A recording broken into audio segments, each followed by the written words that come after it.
Só por curiosidade, vocês notaram esta bomba cromada na mesa da frente? Levantem as mãos. Tudo bem. Sabem, isso mostra que vocês estão alertas, que estão olhando, que vocês estão ligados. Sabem, como regra geral, quando entro num avião carregando esta bomba, quase sem exceção eu sou o único passageiro que carrega algo desse tipo. Com base nisso, quero dizer que as bombas devem estar se tornando escassas nos Estados Unidos. Talvez queiram investir em bombas d'água antigas como essa. Querem? Agora vou falar sobre esta bomba. Quero falar muito sobre ela. E vou lhes dizer por quê. Acredito que essa bomba seja literalmente a história da vida.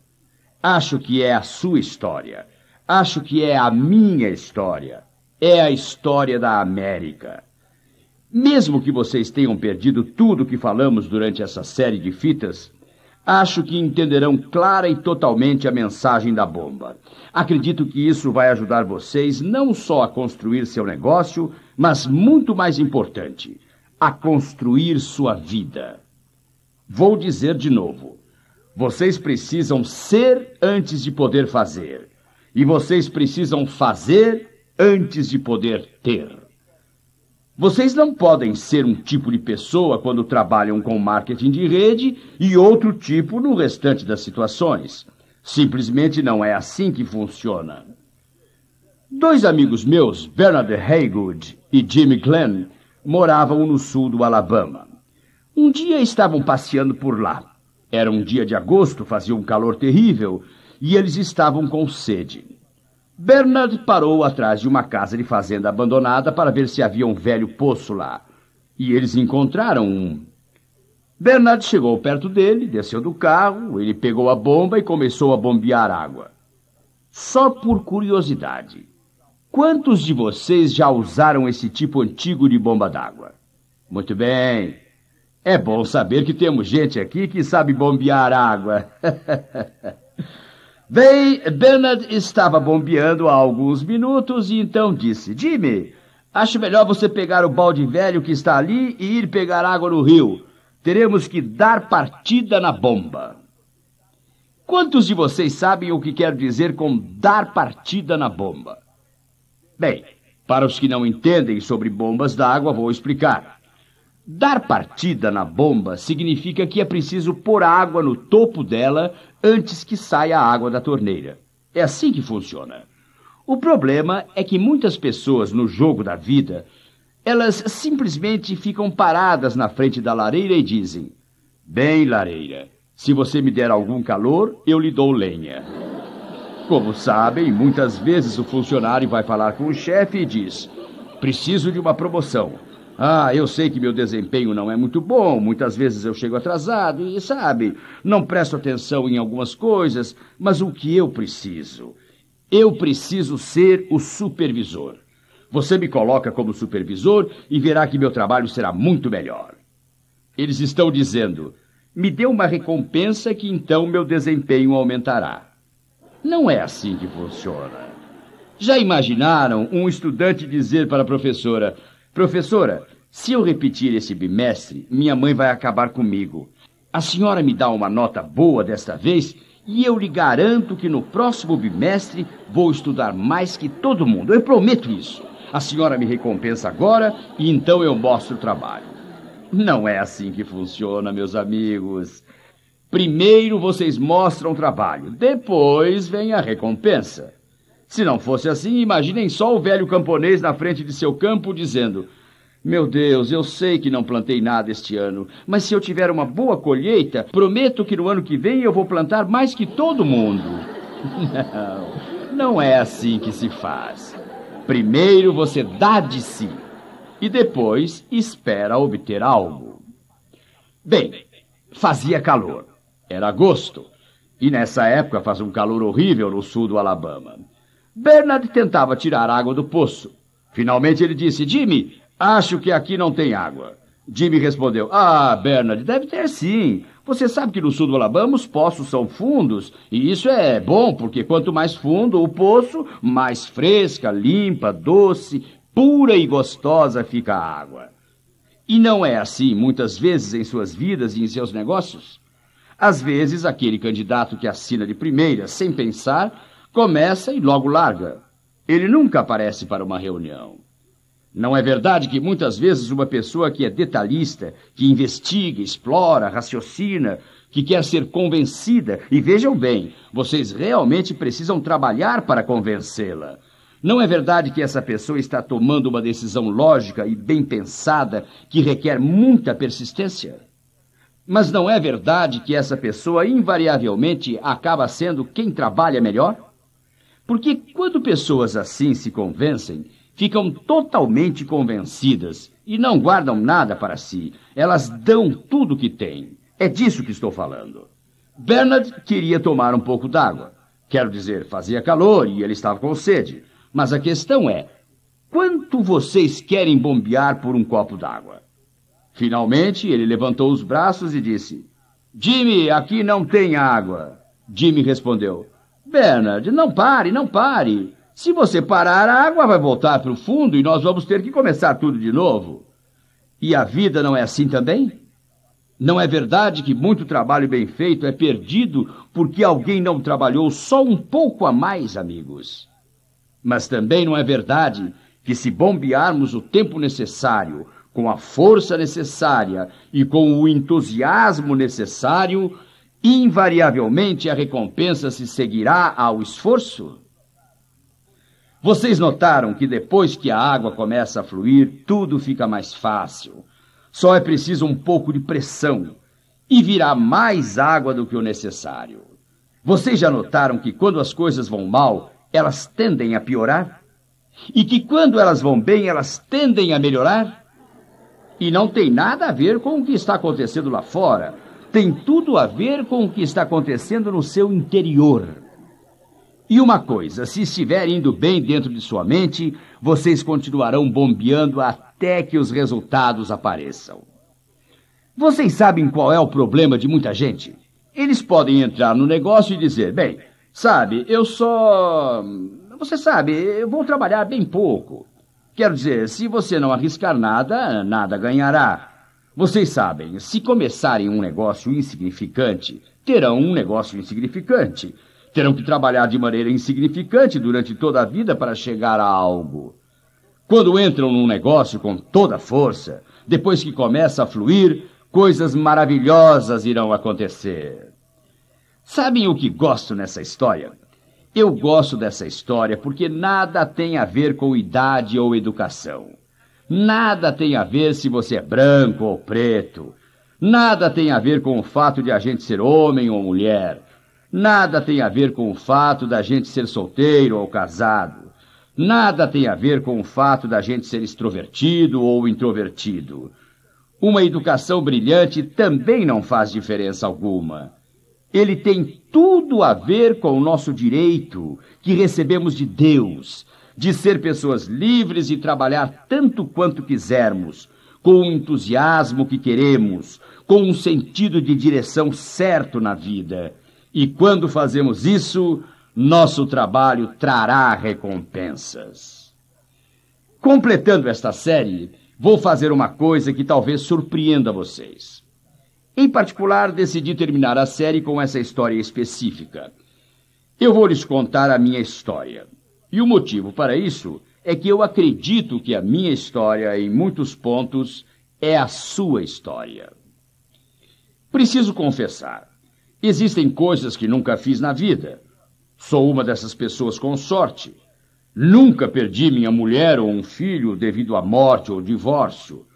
Posso olhar para vocês e dizer que sei como se sentem, mas não existe maneira de eu saber exatamente como se sentem, porque não tenho como medir o amor que sentiam por essa pessoa. Posso tentar e realmente sinto o máximo de empatia por sua situação. Só não sou capaz de sentir totalmente o seu sentimento. Nunca tive qualquer distúrbio físico ou emocional, nunca mesmo. Sempre fui abençoado com boa saúde. Sempre fui abençoado com emoções estáveis e uma mente estável. Posso olhar para vocês e dizer, sei como se sentem por causa dos problemas que tiveram. Sei exatamente como vocês se sentem. Posso dizer isso, mas na verdade é impossível. Eu posso tentar, Trabalhei com muita gente que teve esses problemas e tento entender o que passa pelas suas cabeças, mas simplesmente não se pode sentir esses sentimentos. Muitas vezes alguém me diz, nunca alguém olhou para mim e disse, eu te amo. Eu não posso imaginar como seria nunca ser amado. Eu fui amado durante toda a minha vida. Embora eu seja um de 12 filhos, sempre fui muito amado. Meu pai faleceu quando eu tinha 5 anos de idade. Minha mãe tinha enormes responsabilidades, mas uma capacidade enorme de dar amor. Meus irmãos mais velhos me amavam e fizeram sacrifícios para que eu pudesse ter coisas que eles não tiveram. Tenho uma esposa linda que me ama muito. Meus filhos me amam. E isso pode parecer inacreditável, mas meus 3 genros e minha nora me amam como eu os amo. Durante toda a minha vida fui rodeado de amor. Eu não consigo imaginar como seria não ter um amor desse tipo de pelo menos uma pessoa. Mas há pessoas que nunca tiveram esse amor. Acho que esse é um dos motivos para algumas pessoas se relacionarem tanto com o negócio, porque aqui temos uma grande quantidade de amor, suficiente para todos. Vocês podem trazer outros para o círculo e lhes dar algo que nunca tiveram antes. Mas posso lhes contar coisas que me aconteceram. Conheço o que é estar melancólico. Sei o que é estar deprimido. Sei o que é não ter nenhum sentido de direção na vida e pouca esperança. Sei o que é estar totalmente sem dinheiro e realmente não saber de onde tirar a comida do dia seguinte. Sei o que é estar isolado, centenas de quilômetros longe dos amigos e da família. Conheço todos esses sentimentos. Sei o que é estar morrendo de medo de bater em uma porta, mesmo que isso fosse a coisa mais segura a fazer. Sei o que é hesitar em trazer alguém ao negócio e compartilhar com essa pessoa, porque eu tinha me rejeitado de tal maneira que sabia que todos iriam me rejeitar também. Conheço esses sentimentos e esse é o motivo para eu contar minha história. Porque, sabem, muita gente me observa e percebe que uso muito poucas anotações quando falo. Eu nunca uso anotações, a menos que seja para gravar fitas. Eu só fico lá parado, e parece que tudo flui para fora, como se fosse fácil e natural. E de vez em quando é até divertido ouvir as pessoas comentarem que sou um orador muito natural. Quando penso nas horas que passei aprendendo o que faço, realmente percebo que isso não é um talento natural. Deus me deu a base. Ele deu a vocês uma base. Agora vocês precisam construir sobre essa base. Em Yazoo City, lembro-me bem, eu era como meus irmãos e fazia muitas coisas enquanto ainda era pequeno. Nós usávamos o fogão a lenha e eu também tinha que carregar lenha, mesmo sendo capaz de carregar somente 1 ou 2 pedaços. Antes dos 8 anos de idade, eu já ordenhava vacas. Sei que aqui temos muita gente da cidade e quero contar a vocês uma coisa sobre vacas, só como conhecimento geral. Elas não dão leite. Vocês não sabem o que fazer com essa informação, mas ela está disponível. Só quero que saibam que é preciso lutar por cada gota de leite. Fui trabalhar numa mercearia quando ainda não tinha completado 10 anos. Foi antes de eu entrar na 5ª série. Comecei a trabalhar no sábado. Eu era o contador da mercearia. Não estou tentando impressionar vocês com o título. Eu simplesmente contava as pessoas que entravam na mercearia enquanto varria. Quero dizer, eu não fazia parte da gerência. Trabalhei todas as tardes depois da aula e aos sábados, até me formar na escola secundária. Fazia as entregas do jornal de Yazoo City às terças e às sextas-feiras e fazia cobranças uma noite por semana. Trabalhei toda a minha vida. Apesar disso, aos 45 anos de idade, eu estava totalmente sem dinheiro e cheio de dívidas. Sempre fui otimista.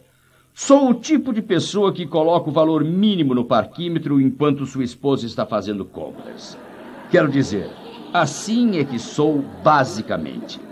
Mas eu sei o que é estar totalmente sem dinheiro. Lembro-me que, quando jovem, eu era pequeno e baixo, era muito inseguro. Eu tinha o que na época se chamava de complexo de inferioridade. Algumas manifestações desse complexo são a raiva e a insegurança. Quando eu me desentendia com alguém e não conseguia resolver as coisas em até 10 segundos, eu já ia batendo. E para mostrar como eu era esperto, nem me incomodava se o outro era alto ou baixo, gordo ou magro, ou muito maior que eu. Eu simplesmente ia batendo. Um dia, um menino mexicano me fez perder esse hábito para sempre. Nunca fiquei tão feliz na vida como quando vi a senhorita Street, nossa professora do 3º ano, quando ela finalmente chegou e parou a briga. Mas em minha própria defesa, preciso dizer que o garoto ficou morrendo de medo. Ele achou que tinha me matado, mas ele realmente me fez perder esse hábito. Até hoje me lembro do dia em que entrei para a Marinha. A primeira coisa que fiz foi estudar na faculdade Millsap, em Jackson. Lembro-me claramente da noite antes da partida. O dono da mercearia onde eu trabalhava me chamou quando eu estava me aprontando para ir embora. Era uma sexta-feira à noite e eu tinha que me apresentar em Jackson no sábado. Ele disse: Zig, antes de você ir embora, quero falar um instante com você. Quero tentar fazer você voltar quando a guerra acabar. Ela estava no fim. E trabalhar comigo. E eu respondi: Bem, Sr. Henning, agradeço muito, mas eu não estou interessado. Ele disse: Por que não? Eu respondi: Realmente não dá para ganhar dinheiro no mercado de carnes de Yazoo City. Ele disse: Bem, Zig, vou lhe mostrar uma coisa. Ele pegou os registros e me mostrou que no ano anterior, isto é, 1942, depois de pagar todos os impostos e despesas, ele tinha ganho $5.104 líquidos. Atualmente, nos anos 90, isso não quer dizer nada, mas na época, em Yazoo City, em 1942, isso era uma fortuna. Podia-se comprar um saco de farinha de 12 quilos por 55 centavos. Podia-se comprar 1,5 quilo de toucinho por 27 centavos. Podia-se comprar um bonito casaco por menos de $1. Isso representava muito dinheiro. Ele disse: Se você voltar e trabalhar comigo por 2 anos, vou lhe ensinar tudo sobre como administrar uma loja. Vou lhe mostrar como fazer compras. Vou lhe mostrar como se organizar. Vou ajudar você a obter um empréstimo. Vou ajudar você a ter sua própria loja e você vai ter as mesmas oportunidades que eu tive. Bem, eu deixei Yazoo City naquele 1º de julho de 1944, sonhando voltar para lá e trabalhar para o Sr. Henning. Eu faria isso por 2 anos. Depois teria minha própria loja e ganharia $5.104 por ano, como ele estava ganhando.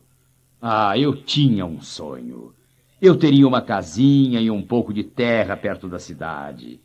Eu queria essa terra perto da cidade porque quando eu tivesse 65 anos e me aposentasse, é nessa idade que todo mundo se aposenta, então eu iria precisar de terra, porque queria plantar e vender verduras aos meus vizinhos, porque então estaria ganhando menos. Essa era a minha visão, o meu sonho.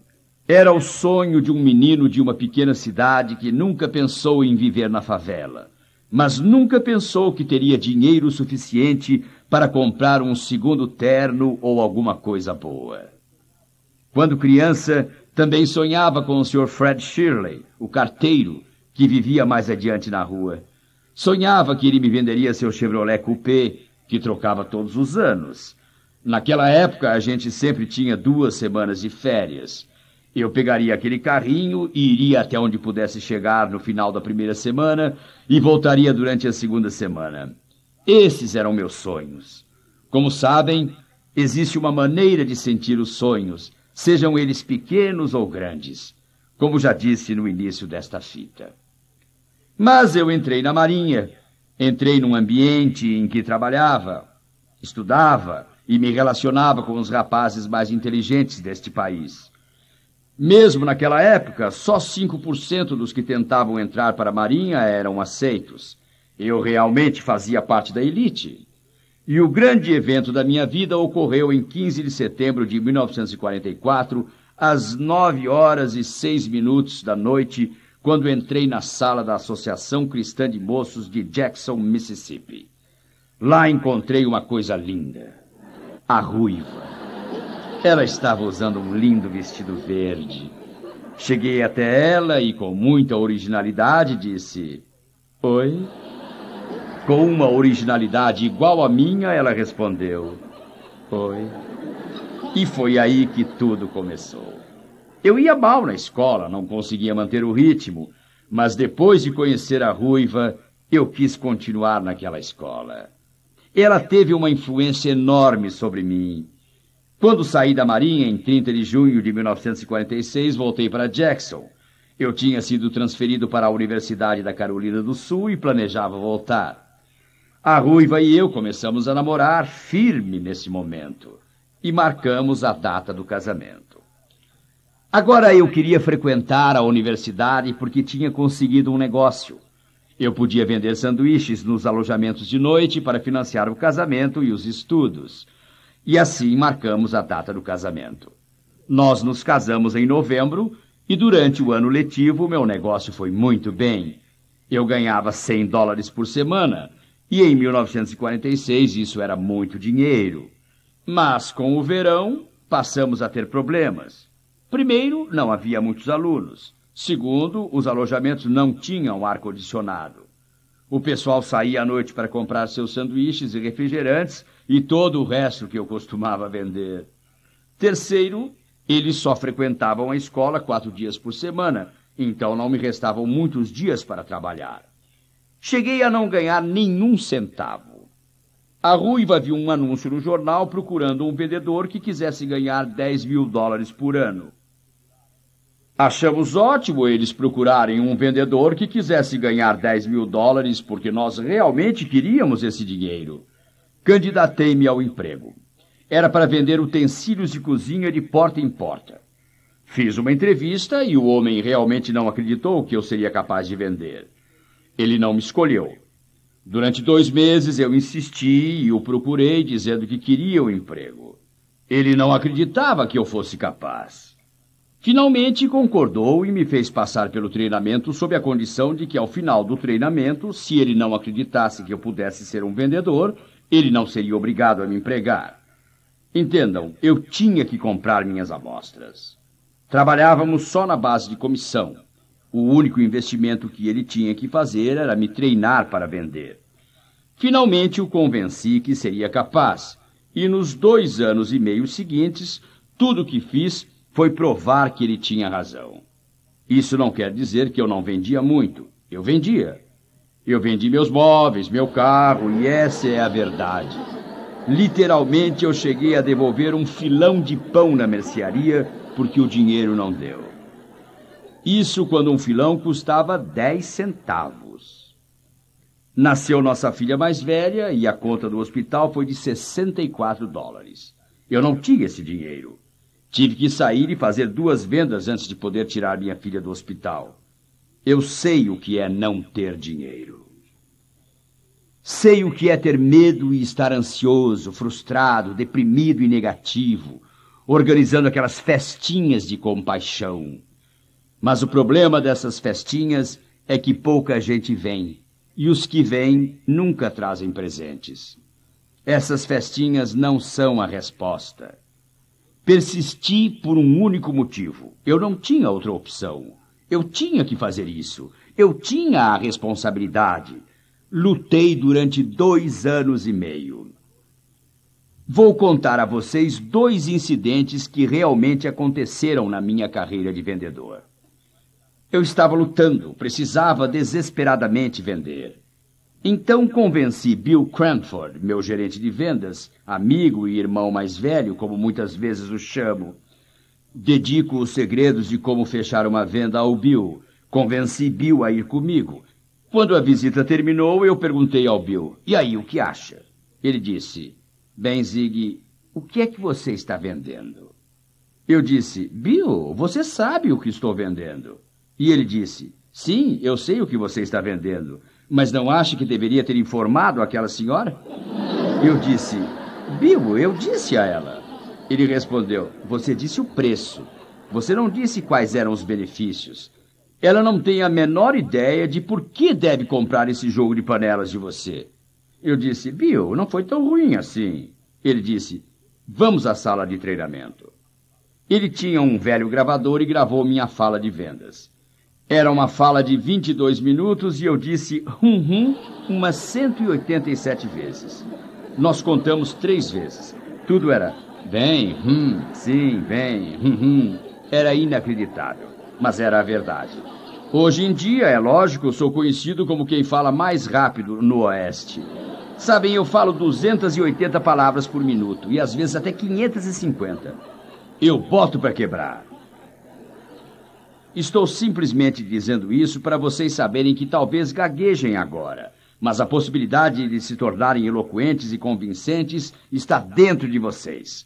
Não será necessariamente fácil, mas estou certo de que todos, não estou dizendo que todos podem ser como Churchill, Roosevelt ou Martin Luther King, mas estou dizendo que todos têm um enorme potencial de crescimento e melhoria. Nessa época, os outros vendedores estavam fazendo demonstrações em grupo. Eu queria desesperadamente fazer uma demonstração em grupo. Nessas demonstrações, você compra o lanche e leva para a anfitriã. Ela convida 6 ou 8 casais e você lhe dá um presente pela festa que deu. Bem, eu tinha alguns problemas básicos. Primeiro, não tinha dinheiro para comprar o lanche ou o prêmio. Segundo, nunca tinha cozinhado. Terceiro, nunca tinha visto uma demonstração. Mas, com a confiança que em geral acompanha a ignorância, eu realmente achava que resolveria esses problemas. Então, alguém me falou de uma senhora B.C. Moore. Até hoje, embora isso tenha acontecido em 1947, eu me lembro de cada detalhe da casa dela. Era uma casa branca de madeira. Não tinha isolação, fazia um calor de rachar. Ela tinha um fogão a gás. Havia uma enorme figueira do lado da casa. Eu ouvi ela dizer que não gostava das panelas porque não sabia usá-las. Fiz um acordo com ela. Senhora Moore, eu vou lhe mostrar como usar as panelas. Se a senhora comprar a comida e convidar alguns possíveis compradores, eu vou lhe mostrar como usar as panelas. Ela disse, está bem. Eu achava que poderia ler o manual de instruções e, sabe, dar um jeito e mostrar tudo. Bem, quanto à demonstração, a comida saiu boa, não queimei nada. Eles gostaram da comida. Estavam presentes o senhor e a senhora M.P. Gates e também a vizinha da senhora Moore. Também vieram o senhor e a senhora Clarence Spence, que era irmã da senhora Moore. Ela e o marido moravam no andar de cima enquanto construíam sua casa. E havia o doutor e a senhora Gay, ele era dentista. Eles já tinham um conjunto de panelas e não gostavam delas porque não sabiam como usá-las. Acabei a demonstração e todos estavam entusiasmados. E a senhora Spence foi a primeira. Ela disse, sabe, isso é muito interessante. Toda a minha vida eu sonhei em ter panelas bonitas e fortes. Mas ela disse, Sr. Ziegler, nós agora estamos construindo nossa casa e temos muitas contas para pagar. E lentamente meu coração realmente começou a afundar. Sabem, ela estava me explicando todos os motivos pelos quais não poderia comprar o conjunto de panelas. Mas ela fez uma observação excelente quando disse, mas nós estamos sempre com dívidas, sempre recebemos contas, e se eu não comprar esse conjunto de panelas agora, nunca vou comprar. Aí ela disse, vou ficar com um conjunto. A senhora Gates disse exatamente a mesma coisa que a senhora Spence. Não sei se estavam tentando impressionar seus maridos, ou a mim, ou a outra pessoa qualquer, mas ela também terminou dizendo, vou ficar com um conjunto. Agora quero que imaginem que vocês eram o vendedor lá. Vocês estavam tão sem dinheiro que mesmo que só custasse 50 centavos para dar a volta ao mundo, vocês não teriam dinheiro nem para chegar até a esquina. Estavam trabalhando na base de comissão e duas senhoras com seu dinheirinho estavam dizendo, vou ficar com um conjunto. Nesse momento, o que teriam feito? Vocês teriam preenchido o pedido, não teriam? Adivinhem o que Zig fez. Juro, estou contando a pura verdade. Fiz exatamente o que estou fazendo agora.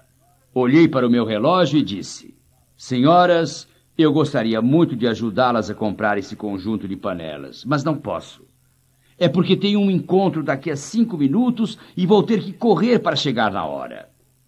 Com 2 senhoras segurando na mão seu dinheiro e dizendo: vou ficar com um conjunto, eu dizia: ah, não vão ficar. Tenho uma coisa importante a fazer, tenho um outro encontro. Foi isso que fiz. Quando cheguei ao outro encontro, obviamente ninguém veio. No dia seguinte procurei a senhora Spencer e a senhora Gates. A senhora Spencer estava me esperando, eu preenchi o pedido e disse: e onde está a senhora Gates? Ela disse: bem, ela disse que viria aqui. Eu já estava me preparando para sair quando a senhora Spencer disse: espere um pouco, lá vem ela subindo o morro. E a senhora Gates vinha correndo o morro acima. Ela chegou ofegante e disse: pensei que até eu chegar o senhor já tivesse ido embora. Bem, e o que quero saber agora? Estou apenas mostrando que a ineficiência pode ser superada. Frustrações e fracasso. Fracasso é um evento. Essas coisas que acontecem no início são apenas experiências de crescimento e experiências de treinamento. Um dia, o meu mundo caiu. Fui a Charlotte para uma reunião sobre vendas. Passei o dia lá e não aprendi nada. Vocês já tiveram um desses dias perdidos em que não se aprende nada? Voltei para casa.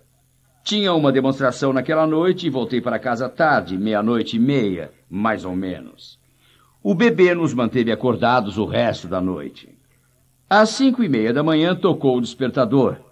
Eu o chamava assim naquela época. Agora eu o chamo de relógio de oportunidades.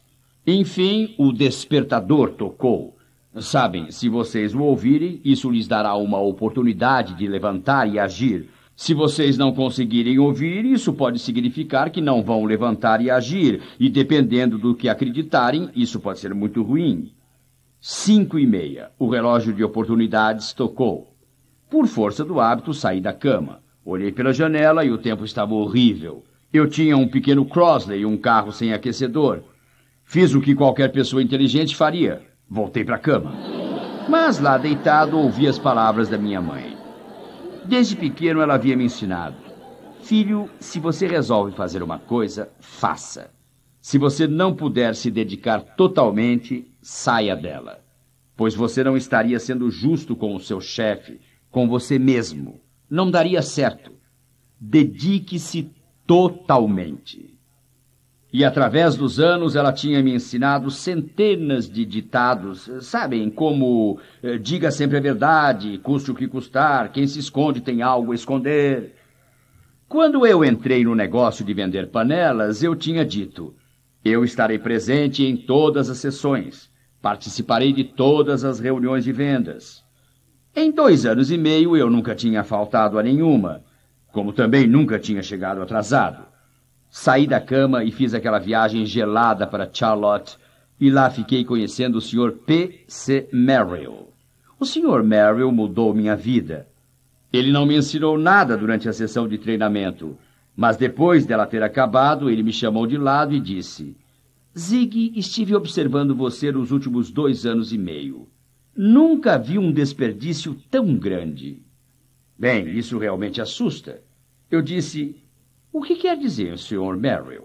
Ele respondeu: estou absolutamente convencido de que você poderia ser um dos grandes. Acho que poderia ser um campeão nacional nesse negócio. Acho que você poderá chegar ao topo. É só reconhecer sua habilidade, organizar-se e trabalhar em horário regular. Bem, como sabem, eu sou o cara da cidade pequena que vai lutar a vida inteira. E este homem está me dizendo: você pode ser um dos grandes. Pensei nisso muitas vezes desde então. Imaginem se o Sr. Merrill fosse o tipo de homem errado. Imaginem se eu tivesse achado que ele queria me enganar para que eu vendesse mais panelas e ele levasse o crédito. Mas o Sr. Merrill era um homem totalmente íntegro. Ele era o meu herói. Nós copiamos muito de outros em nossa vida. Ele era o homem que havia elaborado os programas de treinamento. Ele tinha alcançado todos os recordes. Um homem totalmente íntegro cuja opinião eu respeitava muito. Entendam, muita gente chegou muito mais longe do que achava que podia, porque outros acharam que eles podiam. Ele disse: se quiser, um dia você poderá ser um executivo desta empresa. Eu respondi: Sr. Merrill, o senhor acredita mesmo nisso? Ele disse: eu sei que essa é a verdade. Agora, por favor, ouçam o resto do que eu tenho a dizer. Eu estava nesse negócio há 2 anos e meio. Meu amigo Bill Cranford tinha me preparado para ser vendedor. Eu sabia como encontrar possíveis compradores. Eu sabia como lidar com as objeções. Eu sabia fazer as demonstrações. Eu sabia como fechar vendas. Eu sabia como fazer isso tudo. O vendedor estava pronto. Saibam, no entanto, que o homem não estava pronto até que chegou o Sr. Merrill. É por esse motivo que o objetivo de toda esta série é de, direta ou indiretamente, ajudar vocês a mudar a visão, dar-lhes um sentido de direção, fazer com que vocês, o ser humano, fiquem prontos para o negócio. O Sr. Merrill disse: você pode ser um dos grandes. E eu, pura e simplesmente, acreditei nele. Havia 3 casais na demonstração daquela noite. Eles não tiveram nenhuma chance. Se tivessem sido inteligentes, teriam dito: Zig, sabemos que você será o vendedor número 1 dos Estados Unidos este ano. Não perca tempo com demonstração de vendas. Dê-nos a comida e nós vamos comprar. Naquela noite, vendi aos 3. Terminei sendo o número 2 do país naquele ano, entre 7.000 vendedores. Troquei o Crosley por um bom carro. Tive a melhor promoção que existia na empresa. No ano seguinte, fui o funcionário da empresa que ganhou mais nos Estados Unidos. 3 anos mais tarde, tornei-me o supervisor de divisão mais jovem nos 66 anos de existência da empresa. Estabeleci alguns recordes. Por algum motivo, a empresa fechou há 10 anos. Mas durante anos e anos, enquanto funcionou, ninguém quebrou meus recordes. Hoje, sempre que dou uma palestra, peço a Deus que faça de mim um P.C. Merrill na vida de vocês. Não fico conhecendo todos que me ouvem. Esta é uma das coisas de que não gosto. Um dia estou no Alabama, no outro na Flórida. Ontem estive no Nebraska. Amanhã, ou aliás, sábado, estarei na Califórnia. E a história continua. Vejo muita gente.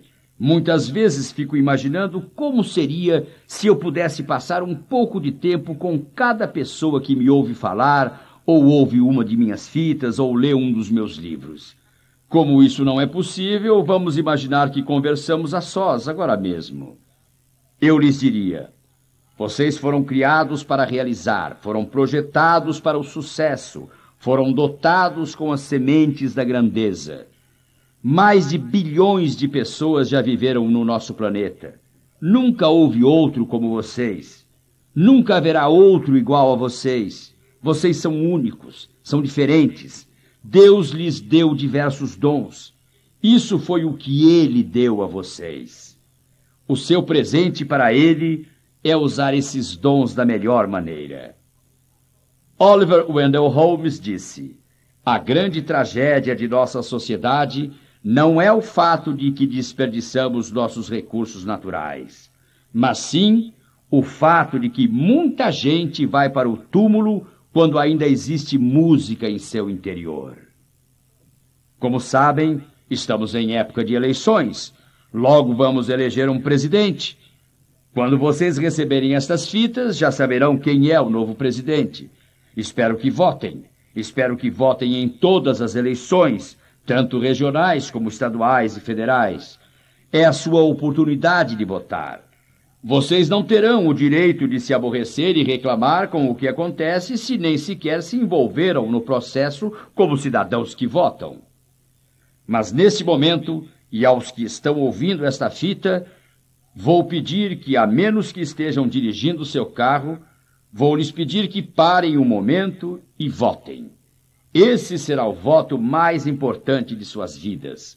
É mais importante que o seu voto em qualquer eleição presidencial, porque é muito particular. E vou lhes pedir que fechem a cabine de votação. A cabine, é lógico, é sua mente. Fechem as cortinas e entrem na cabine de votação, que é a sua mente. Ao entrarem, vocês olharão em volta e descobrirão que existem muitas alavancas indicando diversas coisas e pessoas em quem se pode votar. Mas uma das alavancas se sobressai. Ela contém o seu nome. Puxem essa alavanca com força, entusiasmo e vigor. Votem em si mesmos. E ao fazê-lo, descobrirão que há muito tempo Deus já votou em vocês. Com esses 2 votos, vocês podem ganhar qualquer eleição ou qualquer torneio em que decidirem participar. Saibam que na aritmética eterna está claro que você, somado a Deus, é igual ao suficiente.